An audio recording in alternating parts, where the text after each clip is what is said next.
بسم الله الرحمن الرحيم. الحمد لله رب العالمين، والصلاة والسلام على أشرف خلق الله محمد وآله وصحبه أجمعين. برزان آماد بوان خوشويستان صالانا عادة لعالم إسلامي لزور شوينة كان يادي إسراء معراجي پیغمبری خوا دەکرێتەوە صلى الله عليه وسلم. ئەو یادکردنەوەیە ئەگەر بۆ ناساندن بێشتێکی زۆر باشە و بیرهێنانەوەیەکی چاکە. قورئانە فەرمێ وذەکر فإن الذکرى تنفع المؤمنین. هەر کاتێک مرۆڤ شتێک بەبیر ئینسانی مسلمان دێنیتەوە هەم خێری ئەوەی دەگاتێ بۆ خۆی تەبلیغی ڕیسالەی خوای گەورەی کردووە، هەم کەسێکیش ئەگەر ئەو عەمەلە و ئەو چاکەیە بکە، ئەو کردەوەیە بکە، ئەویش تێدا مشارک دەبی و مشارەکەی دەبێ و هاوبەش دەبێت لە خێرەکەی بەبێ ئەوەی لە خێری ئەویش کەم بێتەوە کە ئەو کار و ئەو کردەوە جوانە دەکا. کاتێک پێغەمبەری خوا صلی الله عليه وسلم چەند ساڵێک لە دوای بیعثەت و لە دوای ئەوەی بوو بە گەورەترینی هەموو پێغەمبەران سەڵات و سەلامی خوان لەسەر بێ، لە ماوەیەکی کووردا هێندێک عاجزی و هێندێک نەهامەت و هێندێک نەخۆشی ڕوبەڕووی پێغەمبەری خوا بوونەوە صلی الله عليه وسلم، کە ئەویش سنەتی پێغەمبەرانی پێشخۆی بوو. وەک خوای گەورە فەرمێ ئەم حەسیبتم ئەن تەدخلوا الجەنەتە ولما يأتكم مثل الذين خلوا من قبلكم مستهم البأساء والضراء وزلزلوا يعني وأزعجوا إزعاجا شديدا حتى يقول الرسول والذين آمنوا معه متى نصر الله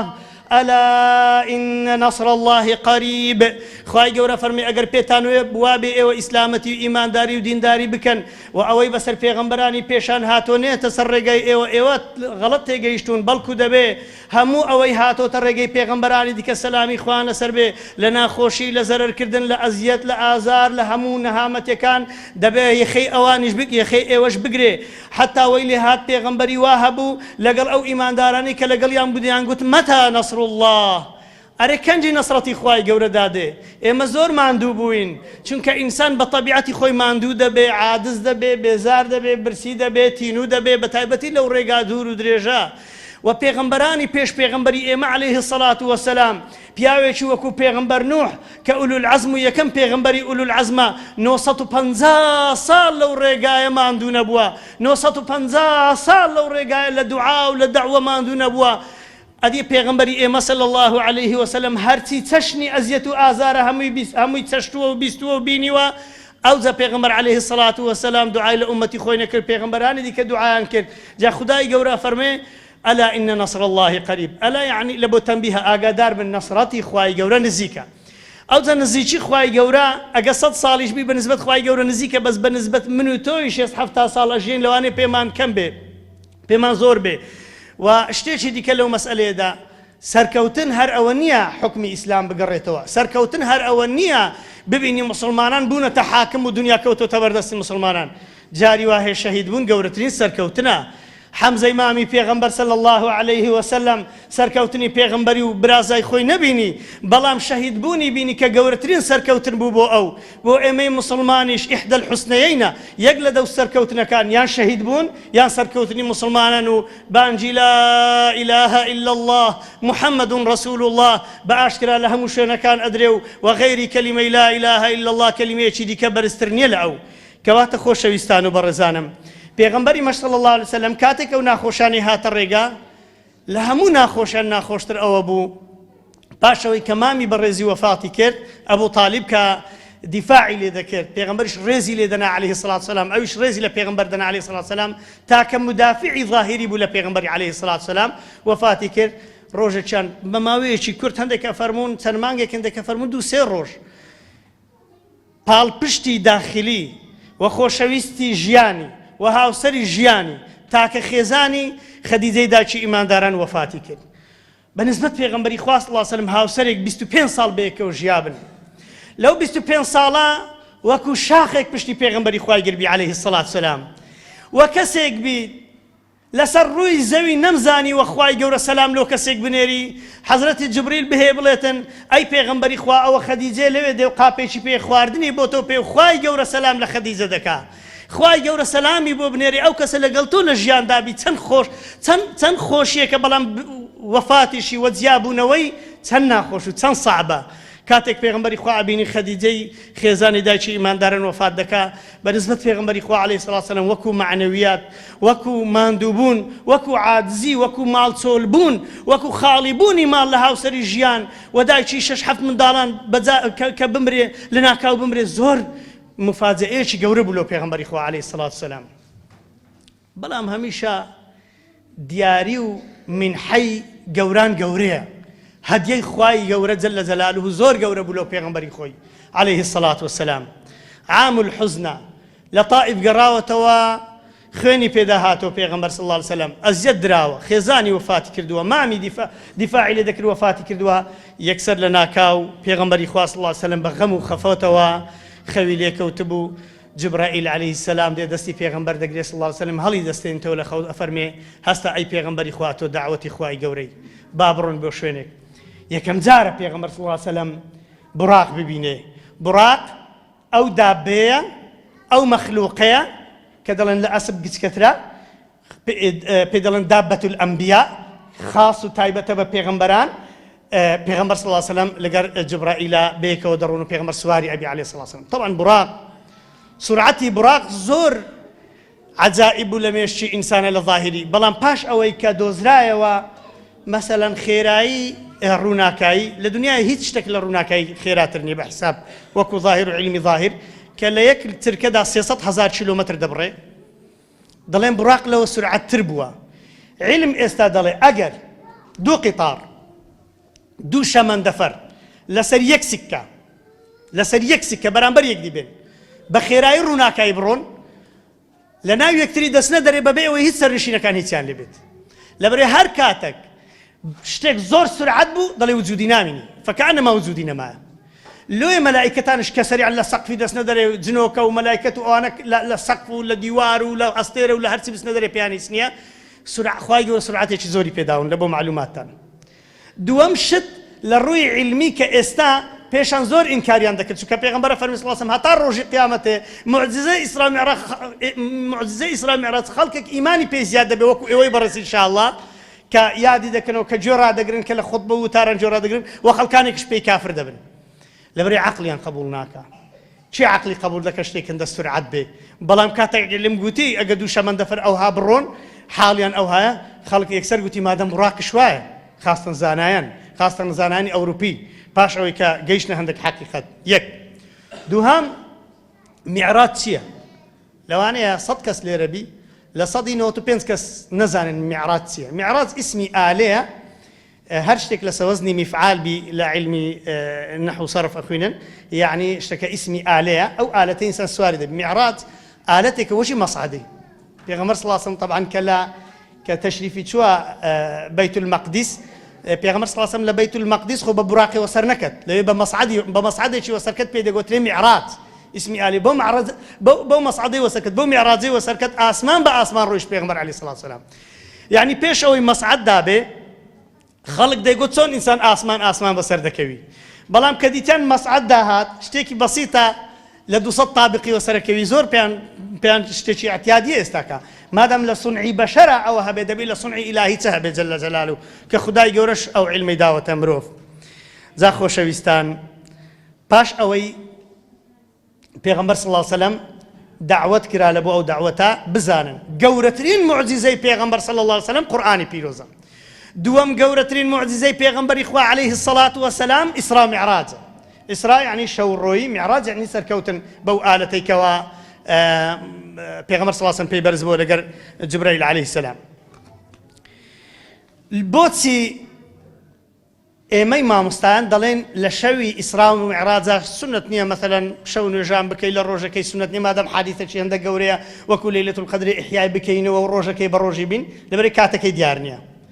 ئەگەر کاتەکەی دیار بوایە ممکنە عیبادەتیشی لە بۆ دیاربان. ئێستا ئەوڕۆکە 27 ڕەجەبە 27 ڕەجەب ئەو شەو 28 دەزانی ئەو یادە یادی چییە؟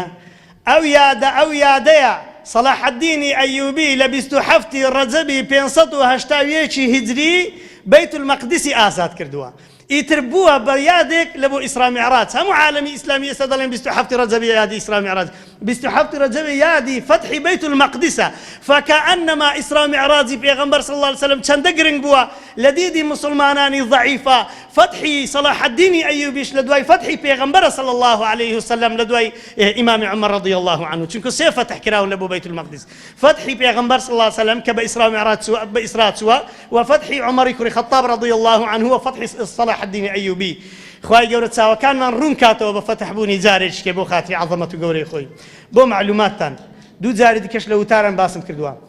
لەو دنیایە لەوەتەی خواهی گەورە ئەو بەیت المەقدسەی داناوە لەوەتەی ئەو فلەستینە هەیە فلەستین و بەیت المەقدس لە دەستی هەر قووەتێکی بن ئەوانە سەیید العالەمن قودس لە دەستی هەر چێدی بی ئەوە گەورەترین لاعیبی ساحەی دنیایە لە جیهەت قووەتە لە زمانی ذو القرنين لزماني بخت نصري لزماني پیغمبر سليماني لزماني او صار كساني حكمي هم دنيا كده نمرودي لزماني هر كسي حكمي هم دنيا كده او ذا حكمي هم دنيا كده كحكمي فلسطيني لدزبوا تا حكمي فلسطيني لدس نبوا حكمي هيتي لدس نبوا بوش خواي جورا بيغمبر موسى فرمو برون اذهب فرمي برونا واذ قال خواي جورا فرمي لسوره بقره لبدايه سوره بقره فرمي خواي جورا بيغمبر موسى فرمو ادخلوا هذه القريه وكلوا منها حيث شئتم رغدا برونا او قريه يعني قريه بشاري جوتي بقول برونا او شاري تيان بپیغمبر موسی فرمو لبري طاقت یا نبو قوت یا نبو خوا او بهري په نبخشي بون لبري جولك ترسنوك بون خوا فرمي بپیغمبر موسی قلت اذهب انت وربك فقاتل انها هنا قاعدون بروت بخواي خو شريب كما ليره دادنيش اگر نازع بيدين جور اگر نازع شنبون اما دغه حكمي اغلبي داينا شي بسر كاي دغري داينا خواي جور رخني لك تنزل جلاله خواي جور فرمي دبي صاري لصحراء كاني بين مصر وفلسطين 40 سنه يتيهون في الارض سل صالي بزربون لصحراي بزربون بزربونك مفسرك دلي زلام لسبيني هتا ايوارد دقرا يك متري لدوري خودور ناكتو او هاليك بزربون لصحراي يكشتيان نددي دوري خود سورانو دقران چونك خدا توشي تيه كربون تيه يعني ونبون تا پنا بخواي او الى مالي خود توشي تيه ببي او الى شارك توشي تيه ببي او الى حدود كان بلا روسيا ولو انا تيه توشي تيه بزربون ببي خوا پنا من يا ربي باش اوي كبيغمبر صلى الله عليه وسلم تشريفي شو بيت المقدس شو اقصى بو يبيدلن اقصى دورترين مزقوته بيغمبر سرداني كردبي اقصى عكسي ادنى يعني نزكترين اقصى يعني دورترين سبحان الذي اسرى بعبده ليلا من المسجد الحرام الى المسجد الاقصى الذي باركنا حوله خواي يورفن باكو بيغردي لبو او بيغمبري بشور روشني بپیغمبری خوی کرد دیار بواسطه براق افرمه بردی لمسجد الحرام نوجه كل پیغمبر صلى الله عليه وسلم خو حافظي کرد و روش لبو مسجد الاقصى لوي چيديت زورترين قبري پیغمبران و ارواحي پیغمبران و شوينيه لوی علماء افرمون خوای گور او زوی وادرس کرد و بزوري خلچي اعتيادش كانوش كرو مسلمان بو لوي نارزي لا شيء نارزي ما مستاكم جولي بولا كنالي يان الرحمة بو الفجر بولا وانا قلت مؤذني مزقوتي ما مردبو شوي نبو لي بشيرين ولا كراچين شاردوا كراكي قلت لي باوك ما شاردوا حفظ سال بو باوچي مردبو قلت قسم بخواي جورا كقبر ما لدا جيش نسر تابوتك هل من داو وكو استا مردبو وابو سبحان الله شك او خاك دلن او خاك خداي جورا خاچي پیغمبران رينا داوا لا شيء برزيني لو غير پیغمبرانش لا بزوري ولا لا شيء نارز لنا او خاك فلسطين چونکە باركنا حوله دوري مسجد الأقصى زۆربەی قبری پێغەمبەران سەلامی خوا لەسەروی شوێنێکی مبارەکە شوێنێکی گەورەیە شوێنێکە کە لاشەی پێغەمبەران و گەورەترین مەخلوقاتانی خوای گەورەی لێن ئەو ئەڕواحانان لەناو ئەو مزگەوتە نوێژیان لە دوو پێغەمبەری خوا کرد عەلەیهی السەڵات وسەلام پێغەمبەر صلی الله عەلەیهی وسەلەم نوێژی لە بۆ پێغەمبەران کرد ئەوە یعنی چییە ئەوە چەند حکمەتێک تێدا یەک لە حکمەتەکان دەڵێن بەوابەی ئاسمان بەیت المەقدسە حتى دەڵێن ئەو سەواریخ أو يعني أقمار صناعي أو أنا مقابل بيت المقدس أثناء آسماني بوابي لبو آسماني علم يستودري دوامين أو إشارة لبو أو حديثي بيغمبر إخوة صلى الله عليه وسلم هر كسيك لباش هاتني محمد المصطفى صلى الله عليه وسلم لوينيا لسر هيز دينه شي ديك بيو هيز كسيك بپيشواي خوي دابني أو بيت المقدس كوتا بردستي يترتواو أو سلطي معنوي وديانتي ورقت بيغمبر صلى الله عليه وسلم او بر لبن بي يهود هات دري زارج كا قبله يوان بي وقبل بيت المقدس ايميا بابا سلطەی ظاهریش ئێستا ئیوان بی بەڵام کە پێغەمبەر چوو عليه الصلاة والسلام لەوێ هەموو پێغەمبەرانش نوێژانە دوو کرد زۆربەی پێغەمبەرانش پێغەمبەری بەنو ئیسرائیلی بوون لە بۆ معلوماتان ئەو پێغەمبەرانش هەموو نوێژان لە دوو پێغەمبەری کرد عليه الصلاة والسلام ئەوە ئیشارەتێک چونکە لەو ڕۆژانە مامۆستایەک وەفاتی کردبوو ئێمەش مامۆستایەکی گەنج خوا قەبری پڕنوورکە یا ڕەبی پیاوێکی باش بوو نەحسەبه كذلك ولا نزكي على الله أحدا یەکێک لەسەر قەبران چاوەڕێی جەنازەمان دەکرد مامۆستایەکی ئاینی کە پێشان خەتیب بووە هاتە بنگوێ من گوتی مامۆستا شتێکی زۆر سەیرم گوێ لێ بوو مەلایەک گوتی بە گوێرەی ئاەتێکی قورئان جوولەکە نەسڕانی سابئە دینەکانی دیش ئەگەر لەسەر دینی قەدیم مابن و تووشی تەحریفات و شت نەبوو بن دینەکەی وانیش تەواو دینداری وانیش تەواوە ئەمیش گوتم بە قوربان ڕقمی ئەو مامۆستام دێ زوو ڕقمم دێ لەبەر ئەو مەسەلەی عەقیدەیە هی ئەوەی نییە مەلا بوو گوت کورە ئیمام و خەتیبە گوتم زوو ڕقمم دێ ئیتر پێم حاصل نەبوو ئەو کاتی دوای خوا خێری بنووسی چۆ لای ئەو مامۆستایی گوتم کا زوو تەلەفۆنی بدێ مامۆستاوە چت گوتیە تی وەڵڵاهی ئەوە ئاەتێک هەیە لە سوورەتی ئەلبەقەرە ئاەتی 61 خوای گەورە فەرمێ إن الذين آمنوا والذين هادوا والنصارى والصابئين من آمن بالله واليوم واليوم الآخر وعمل صالحا فلهم أجرهم عند ربهم ولا خوف عليهم ولا هم يحزنون بجري أو آتي خواهي قول فرمي إيمان دار هادو يعني يهودية كان نصارى يعني نصرانية كان استبيان فلا مسيحي وصابئش استصابئ زور كم بين عندك صابئي من داي أنا لدور بري خوار بغداد هنا خليشي شي زيو زيرو وشتو كاننا طمعي السلطان زورني عندنا برلمان وشتان كم هي أوانا أو صابئانا أو نصارى دلنا وقت خو دينك لسه ديني بيغمبر يحيى بين عندك دلنا لسه بيغمبر ديني بيغمبر آدم بين استبوين أصدر برستوشتوا قلت بجري أو آتي أمن ظلم خوا أفرمي لهم أجرهم عند ربهم أجا إيمان ينهبي وعملي صالح بغير أدري أن لا يخوالوا هي أمش قلت مالتا بيا خد برو تماشي تفسيرك بيش أو خلشيش بيمال ويران كي أو زور لا أو خريزي أزهر وانش توشي إشكال عندن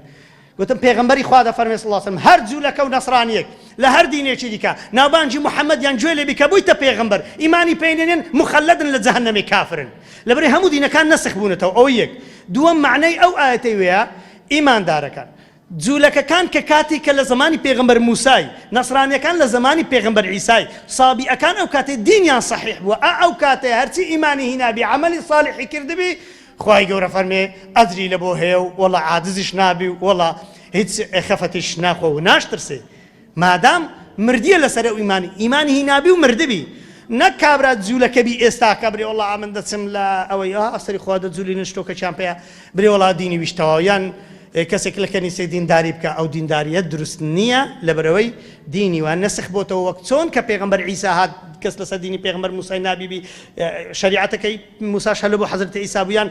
پیغمبری پیش پیغمبر موسی نبی لسر دینی خوب من بین سر دینی پیغمبر موسی پیغمبر عیسی فرمی ورن سر دینی من او غلط یعنی لپاش پیغمبر موسی دروز من لبوتان راست کم ورسولا الى بني اسرائيل لبو بنو اسرائيل كان هاد محمد المصطفى صلى الله عليه وسلم نلبو بنو اسرائيل نلبو قاريش نلبو روجش دينيش رباني شمولي عالمي استمراري انقلابي ابدي بيل لا اخوي جورا خوا فرمي وما ارسلناك الا رحمه للعالمين او پیغمبر لبو هم دنيا هاتيا قلت ما مستا خدا خيرت بنوسي والله امن غلط تيجيش من قلتم كاتشي من او شيء غلط تيجيش نية اجا فكريه كده لبو هذا بفوري برساري ما مستان كي مسائل عقيده نكلمش خوتان بيرنوا يانشكو غمانتان لو دروس بي نوجب كي غمانه تبي هر كسك يك غماني هبو بيمنت برسيار بكا نشترسل برساري عقيده لمش خوتان ميل نوا يلا بيغمبر صلى الله عليه وسلم اسراء طواو لبيت المقدس برز دبيتوا بو معراجي قيشت آسمانية كام بيغمبر عليه الصلاة والسلام بيغمبر آدمي ديت باب آدم سلامي خوالي سربي مرحباي بيغمبري كرت سلامي لجواب دايوا زور كيف خوش بو وبيروز باي ليكرت والله بيغمبر شتي زور سيدي لكن بيغمبر آدمي ديت لكن باب آدمي ديت هرتي الروحي إيمان دارنا همو كد ولاي راسي بيغمبر صلى الله عليه وسلم بيكني كيف هات أو همو إيمان دار ديت بلان بيغمبر صلى الله عليه وسلم كاتك أوردا ولا يتسبي همو أرواحي كافر وأهل جهنم يديد بيغمبر قريا عليه الصلاة والسلام شكا بيغمبر إخوة صلى الله عليه وسلم زور متأثرة بكاتك أيديد كسك بكافري دمري بويا قد قەت محاولە مەکەن لە ژیانی خۆ پێتان خۆشبی کەسێک بە کافری بمری دژمنتان بی بڵێ یا ڕەبی خوا هیدایەتی دا چونکە ئەگە هیدایەتی دا ئەوەی ئەتوی ئەزیەتدایە ئەوش لەکن خوای بەلاش ناڕوە ئەوش دەچێتە بەهەشتێ چ منەت پێ یعنی جەهەنەم چ منەتی پێ خەڵک بچیتێ پێت خۆشبی هەموو کافر بێنە سەر هیدایەت دووهەمین ئاسمان پێغەمبەر چوو عەلەیهی سڵاو سەلام عیسای کوڕی مەریەم و یەحیای دیت ئەوانە بادینی دەرن کوڕ خاڵەت ئەنگۆ دەرن کوڕە پلێک بووینە لە سێمین ئاسمانە پێغەمبەر عەلەیهی سڵاو سەلام پێغەمبەر یوسفی دیت ئەفەرمێ ئەڵڵا ئەفەرمێ جوانی یوسفی یان یوسف و دایکی ئەفەرمێ نیوەی جوانی ئەو دنیای درا بۆ ئەو دوو کەسانە سبحان الله ئەوەندە جوان بوو خوای گەورە جوانی چوەی دابووی چوارەمین پێغەمبەر ئیدریسی دیت لە ئاسمانی پێنجەم پێغەمبەر هاڕوونی دیت سەر قژن و سەر لول و ئەوە زەخم بوو پێنجەمین شەشەمین پێغەمبەر موسای دیت فەزلی لەسەر ئومەتی محەممەد سڵ سەلام پێغەمبەر موسا لەبەرەوەی داوای لە پێغەمبەری کرد کە گەڕاوە عەلەیهی سڵاو سەلام نوێژای لە بۆ سووک پێ خوای گەورە هەفتەمین باپیری خۆی دیت پێغەمبەر سڵ سەلام پێغەمبەر ئیبراهیم پێغەمبەر ئیبراهیم عەلەیهی سڵاو سەلام لەکوێ بوو پشتی خۆی دابووە بەیت المەعموورێ بيت المعمور لمقابل مكة حجز ملائكتانا لوتي رب العالمين خلقي كردوا درستي كردوا هتا أو لحظة بيغمبر صلى الله عليه وسلم فرمي هتا استا همو رجع حفتا هزار ملائكتي خواي جورات عبادتي كان هتا استا شيك ملائكة دوبارة نبيتو سبحان الله الله والله هركاتك أو حديثي اللي بو طلبة كاني خباسة كم يعني ببيرم ديتوا يعني عظمتي خواي جورا لكن من نوع شي دكيا يا ربي دەبێت چەندت مەخلوق هەبن ئەخر ئەمن چمەت خوا مادەم خدا ئەو هەموو مەخلوقەیە بی مەلایکەتی وا هەیە لەوەتی خدا خەڵقی کردێ لە سوزدێ هەر دەڵێ سوبحانە ڕەبیە الأعلا مەلایکەتی خوا هەیە لەوەتی خدای گەورە خەڵقی کردێ هەر لە ڕکوعێ دەڵێ سوبحانە ڕەبیە العەظیم بەملیارا مەلایکەت لە سبحان الله ولا الحمد لله ولا لا إله إلا الله ولا تسبيح و تەقدیسی خدادان ولا يسأمون یەک ڕۆژش بێ تاقت نابن خوا خدا ئەو هەموو مەلایکەتی هەبن عیبادەت بکەن و بێەوەی ئیشی پێ بن هیچ ئەوە گەورەی و عەظەمەتە لە بۆ خوای بینە پێشساوی خۆ کا عیبادەتی تۆ ئەتۆ چی کە ئەو هەموو گوناح شتەیە کا عیبادەتەکانت کەواتە خۆشەویستان بەیت المەعموور هەموو ڕۆژە و هەموو عیبادەتەی تێدا بکرێ ئەو هەموو مەخلوقەی خوای گەورە عیبادەتی تێدا بکەن هەتا ئێستاش دووبارە نەبنەوە دەبی یەک بی ملیار بی سەد ملیار بی ملیار دەبێت چ بی هیچ محاسبێک هیچ حاسبێک لە دنیا نییە حیسابی ئەو هەموو مەخلوقاتی خوای گەورە بکە وما يعلم جنود ربك إلا هو کەس نزانی خوا چەندی جوندی هەن لە ئەمیبا و بەکتریا گچکۆکەکان و ئەو کۆڕۆنەی ئێستا 400 جار گەورە دەکرێت هەتا دەکرێت بەس بدیترێ هەتا دەگەتە مەجەڕەکان هەمووی مەخلوقی خوان ئەوەی ئەم تو دەبینین ويخلق ما لا تعلمون بەردەوام خەڵقی ژەکە ئەوە هەموو مەخلوقی خوای گەورەن بەڵێ پێغەمبەر ئیبراهیمی دیت و سەلامی لێ کرد و فەرمی سەلام لە ئومەتی خۆت بکەی محەممەد صلی الله علیه و سلم پێیان بڵێت خوا زۆر بنێ سبحان الله والحمد لله ولا إله إلا الله والله أكبر ئەوانە هەموو ئەبن بە نەمام لۆیان لە بەهەشتێ هەموو ئەبن بە دار و بار هەموو ئەبن فەرمی گرد و تۆپۆڵکەکانی زۆر جوانن ئەو باشەی لە دەست خۆ نەدەن لە بۆ لەزەتێکی کەم لە بۆ شتێکی کەم بە قسەی کەسێکی کەم پەنا بەخوای گەورە پێغەمبەر صلی الله علیه و سلم گەیشتە سیدرة المنتهى دارێکە پێغەمبەر فەرمی صلی الله علیه و سلم یغشاها من الألوان ئەو هەموو ڕەنگانەی تێدا پێغەمبەر صلی الله علیه و سلم فەرمی من ناتوانم وەصفی بکەم لەبەرەوەی ڕەنگەکانی لە دنیای نینە ئەو ڕەنگانی بە چاوی نادیتین ما فەوقی بەنەفسە جیوانە پێغەمبەر دیدبووی عەلەیهی سڵات وسەلام فەرمی لێرە ناتوانم وەصفی بکەم چونکە ئەو 8 ڕەنگ هەیە لە دنیای فەرمی ئەمن ئەو ڕەنگانم نەدیتینە ناتوانم وەصفی بکەم دارێکی هەندە جوان بوو طبعا آخر حدی بەشەریە بگاتەوەی پێغەمبەر صلی الله علیه و سلم لەوێ صعد ووصل إلى موضع يسمع فيه صريف الأقلام پێغەمبەر صلی الله علیه و سلم گەیشتە شوێنێکی آخر جبرائیل تەواو فەرمووی كالحلس البالي کە تەخوارێ وەکو پەڕۆکەی تەڕکەی بەعەردی وەبنووسێ أو ملائكة قوريك خواي قوري لسورة والنجم إذا هوى ما ضل صاحبكم وما غوى وما ينطق عن الهوى إن هو إلا وحي يوحى علمه شديد القوى ذو مرة فاستوى بيغمبر صلى الله عليه وسلم زارش كلي جبرائيل دي بو عظمته قوري خوا خلقي كردي أو جبرائيل أفرمي أو قورين بيني أفرمي ككوت خواري تيلي هات أفرمي ككوت خواري وكل حلس البال وكو باروكي شي تركه وتسر زيو بزيو نفسه سبحان الله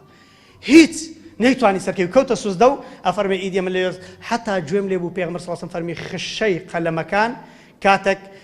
أعمالي بشر كان دروسا سبحان الله جيشت آخر شوين بيغمبر صلى الله عليه وسلم أو قوري شي قوريا أو زا قسي لقر خواي قوري بيغمبر صلى الله عليه وسلم شي فرمي التحيات لله والصلوات والطيبات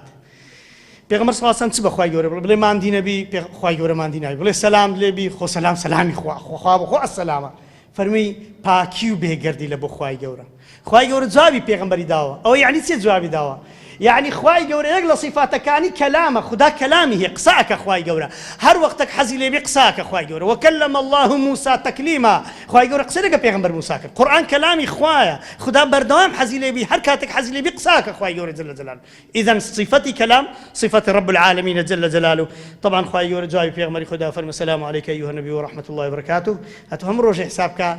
او یادگاریت ببیرێتەوە لە نوێژێ زۆر گەورەیە ئینسان ئەو یادگاریە ببیرێتەوە پێغەمبەر دوعای کرد فەرمی سەلام عەلەینا وعەلا عیبادی الله الصالحین خوایە سەلام و گەورە و ڕەحمەتی تۆ بڕژێ بەسەر ئەو کەسانەی کە صالحن پێغەمبەر بەس دوعای لە بۆ صالحەکان کرد یا ڕەبی خوایە لە صالحەکانمان حساب بکەی و ئافرەتەکانیش لە صالحات حساب بکەی پێغەمبەر صلی الله علیه وسلم فەرمێ کە لەوێ خوای گەورە 50 وجه لسه پیغمبری واجب کرد علیه الصلاه والسلام پیغمبر گرا علیه الصلاه والسلام حضرت موسی فرموی ادی چی کرد دیاری لبو امتی تو فرمی والله 50 وجه فرمی یا محمد ام تجربه هي بنو اسرائيل نوجا ناکردن زور بزحمت بون امیشان لنا بون لگرا من دابون نوجا ناکرد بگره داوله خوای گور که خوای گور لسوق بک گرا ولا خوای گور چنزار حتی آخر زال 50 وجه بو 5 وجه بلان بشرط چی هر نوجا خیری د نوجا هي همان او 50 وجه له حسابه که خوای گور لسر تو واجب کربو برزانم که خوای احکم الحاکمین 50 وجه لسر واجب که ادی کو کسابتی بکیندی ادی کسابت من کو کرد با ادی باشا خود به هر نیو ساعتی زارش نوجا ما کرد دیار خوای گور که رزاقه داوای رزقی لما نکردو داوای عبادتی لما کردی ذا خلق اسلا دو رزقی دا قره عبادتی بتا ما يخوي لي قرا كاكتو عبادتي بك والله كسل برسان نامد خوي يور الرزق خوي يور الرزق ددا وخوي رب العالمين الرزاق ذو القوه المتين ذا عزيزانم او بنزانو يجا او دلالة لسر قوري او نجي پیغمبر صلى الله عليه وسلم قرا ولا بو بيت المقدس دي سن يجيب پیغمبران كدو پیغمبر صلى الله عليه وسلم هاتو سن عبرت بكرتي مقصد لدعوتي خوای گەورە لەو پێغەمبەری چ بوو لیوریه من آیاته الكبرى شتی عجائبی پیشاندا باشتی پێ پیشاندا جهنمی پێ پیشاندا ئاگدار بن لە شتێکی پێغەمبەر صلی الله علیه و سلم فەرمی کە گەڕام و هێشتا جێگەم سارد نەبوو یعنی چی بەشەر کە لە کەوکەبەی زەوی چۆ دەرێ ڕۆژ نامینی کە ڕۆژ نەما کات نامینی سبەینە و نیوڕانە و سەعات هەشتونەوە و دەوانە نامینین کە ئەوانە نەما يعني ممكنة 100 صالي لدي بقري وبصوري هيش ليراني هيس نبو بيان لواني ليراني 100 صالي إيربا بلحظة شوي نبي ليه بيغمبر فرمي صلى الله عليه وسلم لبهشتي تكل بهشتي كات راسي أفرمي سل صالي لسر يكتن اشتي بس باسي دنيا لبو كسشي خوي دجريو لسر على سرور المتقابلين لسر دو تختان برامبر يقدر يشن باسي دنيا لو يقدر سل صال سل دانا صالي بس باسي دنيا لبو يقدر يجرنو مثلا مدلين لمزقوتي فرقان استشنا مزقوتي فرقان ها لمزقوتي فرقان دانيش تبوين لشوي 28 رجب باسي پیغمبر ما صلى الله عليه وسلم مدحي خوای گەورە ما کرد ئەوانە لە بۆ یەک دی دەژێڕنەوە بە ئیذنی خوای گەورە وهروها انواع عذابی دیت پێغمبەر صلى الله عليه وسلم عذابی ئەوانەی ماڵی یەتیمان دەخۆن ئەوانەی ماڵی فەقیران دەخۆن ئەوانەی ماڵی میلەتی دەخۆن ئەوانەی گوێ نادەنە حرام ئەوانەی گوێ نادەنە ڕیبا ئەوانەی لا يبالون لا چێ دێ لە چێ نایە پارە جێبەوە نادەن ئەوانەی دیت پێغمبەر صلى الله عليه وسلم وهروها دیتی پێغمبەر صلى الله عليه وسلم استفاده لە تەجروبەی پێغەمبەر موسی کرد خۆشەویستان ئەمە بەتایبەتی ئەو کچ و کوڕانەی تازە پێڕا دەگەن تازە زەواج دەکەن زۆر ئیستیفادەی لە زەواجی دایک و باوکتان لە مەشاکلی دایک و باوکتان لە ژیانی ئەوانە وەرگرن یا ربی خوایە لێتە ئەپارڕێنەوە دەڵێن اللهم یا مثبت القلوب ثبت قلبنا على دينك يا ربي خدا لها مكات وساتكان لدولة مندي وفقيري لخوشي ولا خوشي يا ربي خدا ثابت من كي لسر او دينا وخشكي برز او شتوشي امتحاني شي زور قوري خدا يبوا داواي كرغوتي تو خوا داوام لو كل خواي جورا كدر بتسملو امتحاني وخواي جورا سركوتم بك وخواي جورا او مشكله او مصيبه تملك وركاتوا يا ربي خدايا بو خاطري عظمته قوري خد اوي مشكله شي هي اوي شي هي للمسلمان بو تار سركي يا ارحم الراحمين وصلى الله على سيدنا محمد والحمد لله رب العالمين والسلام عليكم ورحمة الله وبركاته.